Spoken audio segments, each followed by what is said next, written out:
நம்ம Ashwin sweets and snacks export பண்றதுக்கு 7373041434 மற்றும் www.ashwinsweets.com கான்டாக்ட் பண்ணுங்க. டெல்லியில் மத்திய அமைச்சர் எல் முருகன் இல்ல பொங்கல் விழாவில் பங்கேற்ற பிரதமர் மோடி. பொங்கல் பானைக்கு தீபாராதனை காண்பித்தும் வழிபாடு. தமிழில் பொங்கல் வாழ்த்து கூறினார் பிரதமர் மோடி. தமிழர்களுடன் இணைந்து பொங்கல் கொண்டாடுவது மகிழ்ச்சி அளிப்பதாகவும் கருத்து. வணக்கம்.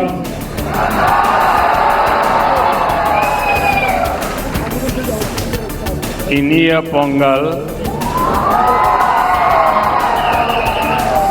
நல்வாழ்த்துக்கள்.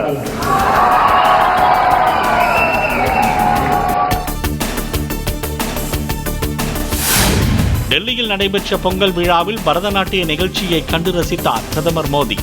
இசையமைப்பாளர் ஜி.வி. பிரகாஷ்குமார் பாடிய திருவாசக பாடலையும் கைத்தட்டி ரசித்தார்.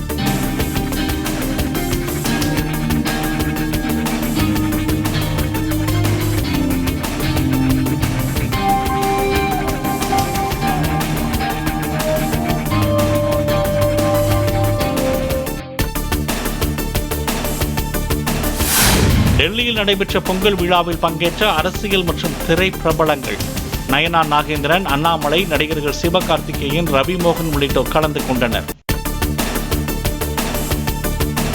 வளமான தமிழ் பாரம்பரியங்களின் உன்னதமான அடையாளமாக பொங்கல் பண்டிகை திகழ்வதாக பிரதமர் மோடி கருத்து.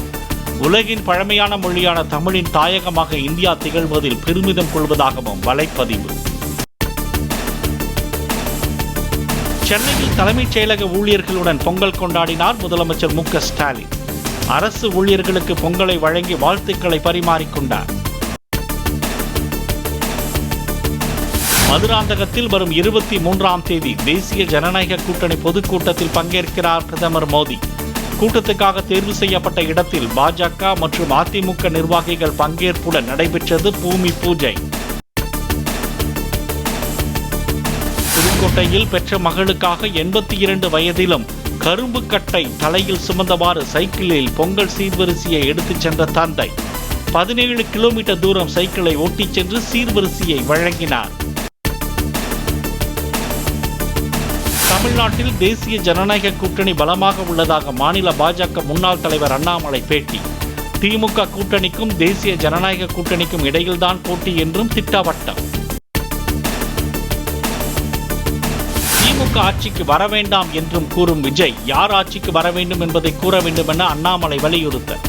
தேசிய ஜனநாயக கூட்டணிக்கு விஜய் வருவது குறித்த கேள்விக்கு சிக்கன் பிரியாணியையும் மட்டன் பிரியாணியையும் சேர்த்து சாப்பிட முடியுமா என பதில். சபரிமலையில் மகர விளக்கிற்காக நடை திறந்தது முதல் ஜனவரி 13ஆம் தேதி வரை 12 லட்சம் பக்தர்கள் தரிசனம். திருவிதாங்கூர் தேவசம்போர்ட் தலைவர் ஜெயக்குமார் தகவல். உச்சநீதிமன்றத்தில் நாளை ஜனநாயகன் படத்தின் மேல்முறையீட்டு மனு விசாரணை நடைபெறும் என தகவல். விசாரணை நடத்தப்பட உள்ள வழக்குகளின் உத்தேச பட்டியலில் ஜனநாயகன் மேல்முறையீட்டு மனுவும் சேர்ப்பு. பகுதி நேர ஆசிரியர்களின் ஊதியம் 12,500 ரூபாயிலிருந்து 15,000 ரூபாயாக உயர்த்தப்படும். முதலமைச்சர் ஒப்புதல் அளித்துள்ளதாக பள்ளிக் கல்வித்துறை அமைச்சர் அன்பில் மகேஷ் பொய்யாமொழி அறிவிப்பு. ஆட்சி மாற்றம் ஏற்பட்ட பிறகு எப்படி 2,500 ரூபாயை நாம் உயர்த்தி அது 12,500 அதை மாற்றினமோ, இப்பொழுது கூடுதலாக மீண்டும் ஒரு 2,500 ரூபாயை உயர்த்தி அதை 15,000 ரூபாயாக நாம் உயர்த்திட வேண்டும் என்கின்ற அந்த ஒரு முடிவை இன்னைக்கு நம்முடைய தமிழ்நாட்டுடைய முதலமைச்சர் அறிவித்திருக்கிறார்கள். முழுமையாக நாங்கள் தேர்தல் வாக்குறுதியில் சொல்லக்கூடியது என்ன என்பதையெல்லாம் அதையும் நாங்கள் கூடியவர்கள் செய்வதற்கான எல்லா நடவடிக்கையும் நாங்கள் எடுப்போம் என்பதை மட்டும் இந்த நேரத்தில் நான் சொல்ல நான் கடமைப்பட்டிருக்கின்றேன். பகுதி நேர ஆசிரியர்களுக்கு மே மாதம் 10,000 ரூபாய் ஊக்கத்தொகையாக வழங்கப்படும். பணி நிரந்தரம் குறித்து சட்ட நிபுணர்களுடன் ஆலோசித்து முடிவு என அமைச்சர் அன்பில் மகேஷ் அறிவிப்பு.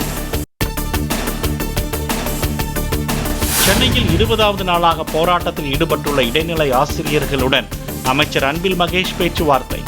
சம வேளைக்கு சம ஊதியம் கோரி போராடும் நிலையில் கோரிக்கைகளை கேட்டறிந்தார்.